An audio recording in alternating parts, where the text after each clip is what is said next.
Hello and welcome back to webisode number 4 from 55 Degree Wine Webisodes. I'm Stacy Miller and I have the great pleasure of doing one of my favorite things, introducing you more in depth either to a grape, a region, or a style. This week we're going to take a gander at Sangiovese, the blood of Jove for some, and if you've heard of it, it makes sense because it's probably the most widely grown grape in all of Italy. Its homeland, its heart, is up here in Toscana. Now within Toscana, we actually have a lot of designations that become the names of the wines that you've probably heard of. Chianti, Brunello, Vino Nobile di Montepulciano. Well, they all speak to place. So it's a pretty cool exploration because the grape Sangiovese has this innate propensity to clonally shift, technical term, but basically what it means is that the character of the grape itself changes and very much changes in place.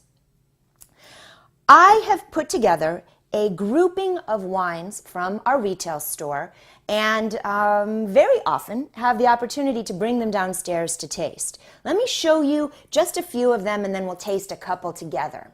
Well, sort of together. Come on down, we'll taste together. As it says, this is Sangiovese. Now, as I said to you, it is coming from all over Italy. This happens to be from a producer called Miglianico, and they are producing wines out of Abruzzo. Let me show you where that is. We are back here on the back of the boot, just a little south and a little east of Toscana. Imagine a very different Adriatic coast influence, and again, very much different soil. Miglianico's version of Sangiovese is really intended to be easy drinking, Wednesday night spaghetti dinner, and he kept it priced as such just for that reason. Chianti. Now you and I could spend hours exploring Chianti. Chianti is both the name of a wine and the name of a couple of different regions with sub-regions underneath. I'm going to show you on the map again where that is. We are between the towns of, right about in here, you'll see Chianti Classico if you could only read my beloved map. We're between the towns of Florence and Siena. This is from Trambusti. This is a 2005, got a little youth, got a little age, and it's basic. Chianti speaks to the recipe. The recipe at one point included white wine grapes, but now is focused predominantly on Sangiovese with a couple of little helper guys, Caniolo, Colorino, that come to give color, depth, and body. So this is, again, from Trambusti.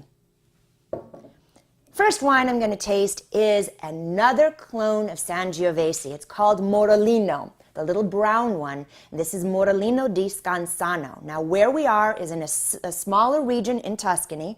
Once again, up to my map, down here. It's in an area called the Maremma, where the most glorious chestnut brown horses are raised for show and sport. The Morellino di Scansano takes advantage of slightly riper fruit from slightly warmer climates and more fertile soil.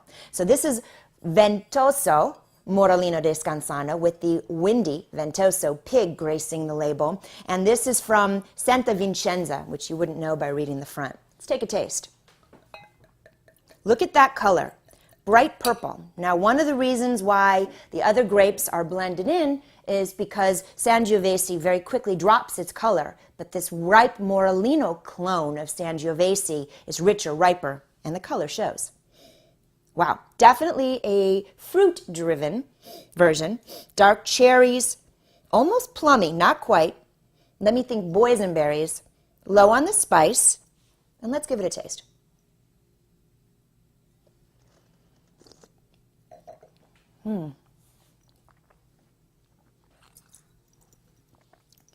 Very, very friendly. Now, hallmark of Sangiovese is that bright acidity. I don't know, tomatoes, Italian food, Sangiovese, these all seem to go together. This one can go with lighter meats. You don't want something too big to beat it up, but it plays well.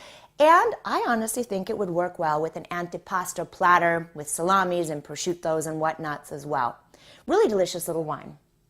Moving on, those of you that saw webisode 1 will recognize our Nespoli version of Sangiovese. This is a Sangiovese di Romagna, which is from up here in the Emilia-Romagna on the Romagna side. So again, a different place, different ripeness, different expression. And if you'll remember, we saw plummy fruit and spice in here as well.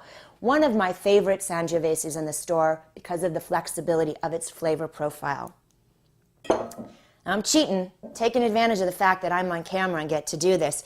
I am tasting with you a Vino Nobile di Montepulciano Riserva, meaning extra time in oak, from 2001. So we're still in Toscana now, the heartland of Sangiovese, but very distinctly from a hill town called Montepulciano. The Vino Nobiles are the creme de la creme with longer aging, Riserva even longer aging on top of that. But a great introduction to the wines of Montepulciano will be the Rossos. So look for those. Their price reflects. Let's taste this one. I'm skipping my rinse to move on so you guys don't get bored. You can come over here and get some wine with me. Now, Riserva is showing me deeper color, perhaps a little bit more tinge of brown to give an indication of its age. And remember I said to you how Sangiovese drops its color? This is an example of that. You can almost see through it a bit more. If I had a white background besides myself, you'd get a little better glance at it. Wow. Earthier, you can almost get some of those barn flavors, wet underbrush, leather, all of these really sophisticated flavors from wine.